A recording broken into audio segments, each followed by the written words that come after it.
Okay, let's look at an example where we take a binomial and we cube it. What we'll do is we'll find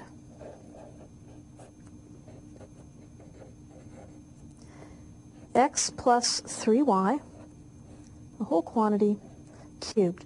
We need to think back to what it means to cube something, and then we can make the problem fall into a little bit easier steps.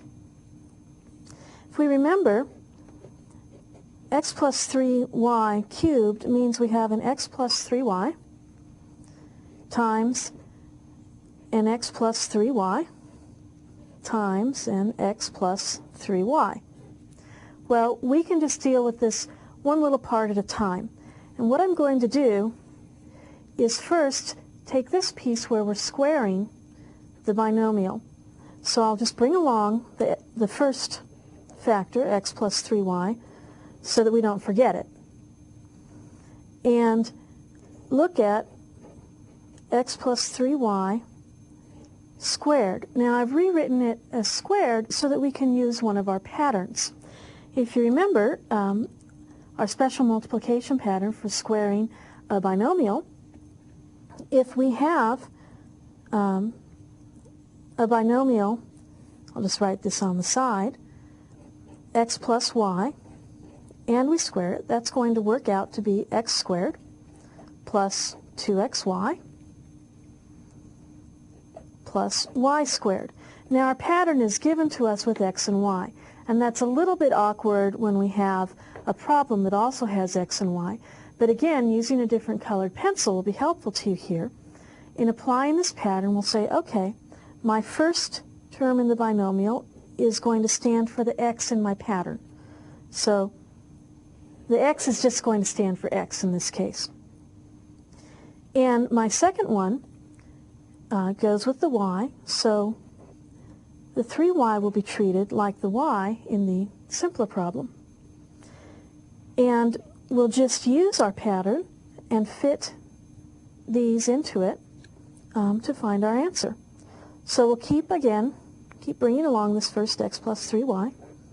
Well, in the pattern, x squared, in our actual problem, still x squared for this particular example. In our pattern, plus 2xy. So that's going to be 2 times our first, which is x, and our 3y.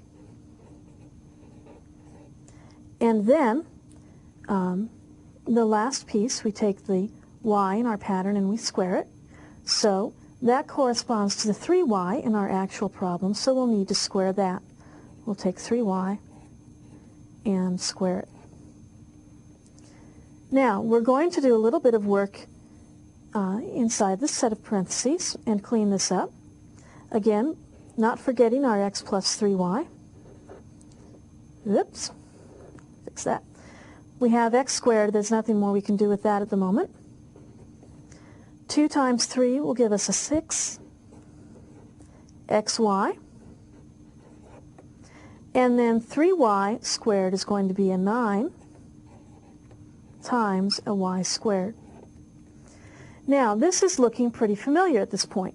We have a binomial times a trinomial, and we can opt to do this horizontally or vertically. And I'm kind of going to use a little bit of each method just to show you another way to lay out your problems. I'm going to do a little arrow trick with the horizontal multiplication and start there. So we'll have x times x squared, and that leaves us a very handy x cubed.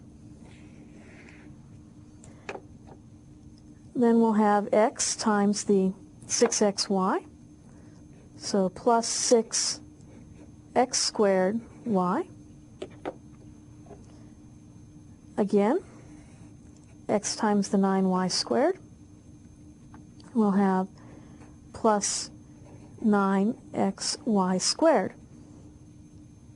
Now we need to work with the 3y. We'll have the 3y times the x squared. Well, I see that I'm going to have an x squared y, so I'm going to write that right beneath the other x squared y, bringing in some of that format from the vertical procedure. We'll have a 3x squared y. And doing something similar here, we'll have an 18. This is going to be xy squared, so we'll put that one over here. And finally, we'll have 9 times 3, which is 27. And y times y squared is y cubed.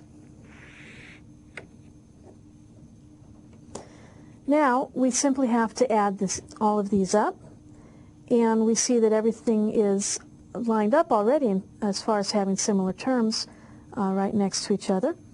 So we'll just have an x cubed, and 6 plus 3 is 9, x squared y.